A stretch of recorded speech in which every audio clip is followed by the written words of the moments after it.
Sétimo ano, vamos lá. Capítulo 16, Revoltas do período colonial. À medida que a colônia se desenvolvia e crescia, seus interesses e os da metrópole se tornavam muito diversos. No início do processo de colonização no século XVI e em parte no século XVII, muitos dos colonizadores eram portugueses e tinham um forte vínculo com os interesses da coroa. A partir da segunda metade do século XVII, isso começou a mudar. Aqui a discussão entre os colegas não vai acontecer. Essa foto aqui, essa pintura é de Dom João V, de Portugal, que conduziu o Império Português em momentos decisivos do século XVIII. Na página 44, durante os séculos 17 e 18, ocorreram movimentos de afirmação dos interesses dos habitantes da colônia, principalmente das elites locais, que dependiam diretamente do comércio e eram afetadas pelos impostos e pelas taxas da metrópole. Além disso, essas revoltas revelam que na colônia existiam vários tipos de conflitos, tanto entre os próprios colonos quanto entre eles e a metrópole, por meio das suas autoridades locais. Esses movimentos ficaram conhecidos como revolta nativistas, uma vez que foram organizados pelos colonos nascidos no Brasil, que era nativo. Atualmente essa classificação é questionada, já que os revoltosos, apesar de terem nascido no Brasil, não se reconheciam como cidadãos brasileiros, e sim como súditos do Império Português.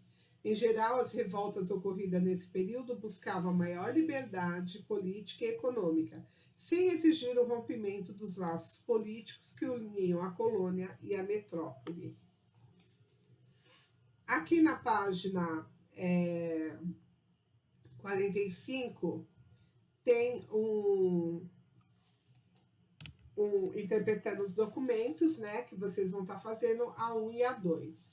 Aí vem a revolta de Beckman, 1684. No século XVII, a situação do Maranhão era bastante diferente de outras capitanias localizadas no Nordeste, produtoras de açúcar. A população maranhense tirava seu sustento da exploração das drogas do sertão e de pequenas plantações de algodão e cana-de-açúcar, além da extração da madeira. Por não dispor de recursos para adquirir escravizados africanos, os fazendeiros da região utilizavam a mão de obra indígena, escravos indígenas. Essa escravização era contestada pelos jesuítas, que pressionavam o governo português para abolir tal prática. Em 1680, a escravização dos indígenas foi proibida pela coroa portuguesa, desagradando os colonos que a utilizavam. Com o objetivo de suprir a falta de mão de obra, o governo português criou a Companhia Geral do Comércio do Maranhão, que dominou o comércio local por 20 anos. Ela vendia aos colonos principalmente bacalhau, azeite, vinho, tecidos e farinha de trigo. Em troca desse negócio lucrativo, tendo em vista que era a única fornecedora de artigos importados daquela região, a companhia teria de cumprir certas obrigações. Comprar o que os colonos produzissem, como algodão, açúcar, madeira e drogas do sertão, e fornecer 500 escravizados africanos por ano ao governo local, que por sua vez os repassaria aos proprietários maranhenses. Dessa forma, não haveria mais a necessidade de os colonos escravizarem as populações indígenas. Era um acordo que eles fizeram para que os dois lados ganhassem. Contudo, em poucos anos, a companhia começou a desrespeitar o que havia sido estabelecido e abusar dos privilégios que desfrutava. Além disso, ela não forneceu os trabalhadores escravizados como prometido. Por fim, comprava a produção dos maranhenses a preço baixo e vendia-lhes produtos de má qualidade e preços elevados. Tal postura propiciou a eclosão de uma revolta que ficou conhecida como Revolta de Beckman, sob a liderança dos irmãos Manuel e Thomas Beckman. influentes proprietários de terra. Os maranhenses exigiam o fim do monopólio comercial exercido pela Companhia Geral de Comércio do Maranhão e a permissão para a escravização de indígenas. Aqui, olha, no mapa mostra São Luís e Maranhão, aonde aconteceu essa revolta. Vitoriosos na tomada dos armazéns da companhia, os maranhenses chegaram a depor o capitão Mor e o governador, a expulsar os religiosos do colégio dos jesuítas e a organizar um novo governo na região. As autoridades portuguesas tomaram providências para controlar a revolta e, após um ano de luta, os revoltosos foram duramente reprimidos. Em 1685, Thomas Beckmann foi aprisionado e enviado a Pernambuco, para que nunca mais voltasse ao Maranhão. Seu irmão Manuel foi executado juntamente com outro líder do movimento, Jorge Sampaio. Com essas atitudes, a metrópole deixava claro aos colonos que não toleraria qualquer contestação às suas determinações. Um dos artistas brasileiros que mais representou as revoltas coloniais foi Antônio Parreiras. Ele estudou na Academia Imperial de Belas Artes, no Rio de Janeiro, e visitou países da Europa, como Itália e França, onde aprimorou sua técnica e ampliou seu repertório. Entre diversos temas abordados ao longo de sua carreira artística, Parreiras se ocupou em retratar cenas que considerava importantes para a história do Brasil. Mesmo não as tendo presenciado. Dessa maneira, construiu narrativas sobre acontecimentos conforme sua visão. Vale ressaltar que, ainda que um artista tenha presenciado os eventos que retratou, suas obras frequentemente refletem uma impressão própria e subjetiva. Aqui vocês têm um exercício para fazer, né, na página 47, 48, e nós vamos para a revolta dos Emboabas, página 48. A descoberta de ricas jazidas de ouro e diamantes em Minas Gerais foi um dos fatores que geraram movimentos de oposição ao governo metropolitano na colônia. A população de São Paulo, empobrecida, com o deslocamento da atividade de produção de açúcar para o Nordeste, passou a mostrar descontentamento com o descaso de Portugal em relação à região e aos seus moradores.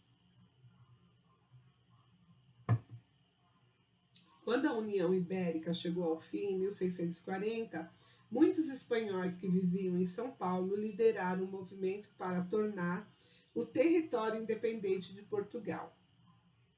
Essa população escolheu Amador Bueno da Ribeira, filho de um espanhol e um dos homens mais ricos da vila, para ser o governante rei após a separação. O escolhido, entretanto, não aceitou o cargo e se refugiou no convento de São Bento.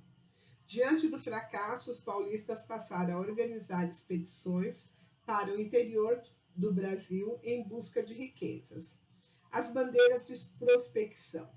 Foram eles os primeiros a descobrir as jazidas na região de Minas Gerais. A descoberta do ouro e diamantes atraiu uma grande quantidade de aventureiros para a região central do Brasil.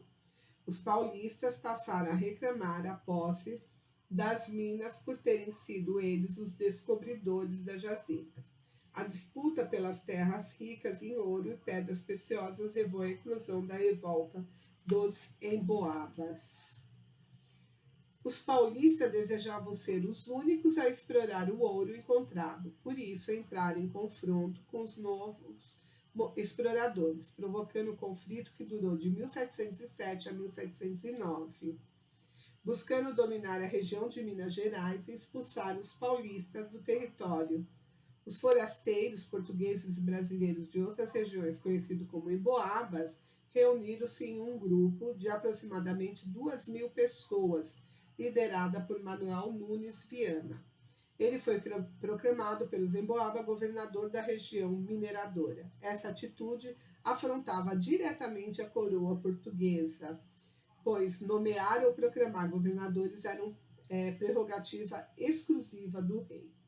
Em 1709, a capitania de São Vicente foi dividida em duas, a do Rio de Janeiro e a de São Paulo, e Minas do Ouro, o que permitia maior controle da coroa sobre a região mineradora. Quase todos os envolvidos da revolta dos Emboabas foram perdoados pelo rei português, que concedeu a eles postos administrativos em detrimento das pretensões dos paulistas. Em 1720, o governo colonial determinou a separação da capitania de São Paulo e Minas do Ouro, em duas, São Paulo e Minas Gerais. Os paulistas que haviam perdido poder em ambas as capitanias foram obrigados a abandonar a região, o que estimulou a busca por novas minas encontradas nas áreas dos atuais estados do Mato Grosso e Goiás. Aqui na página 49 tem exercício que continua na página 50, ok? Aqui também, essa parte aqui, organizando a história, pode pular, né? E na próxima aula, a gente continua na página 51, ok, gente? Tchau, fiquem com Deus.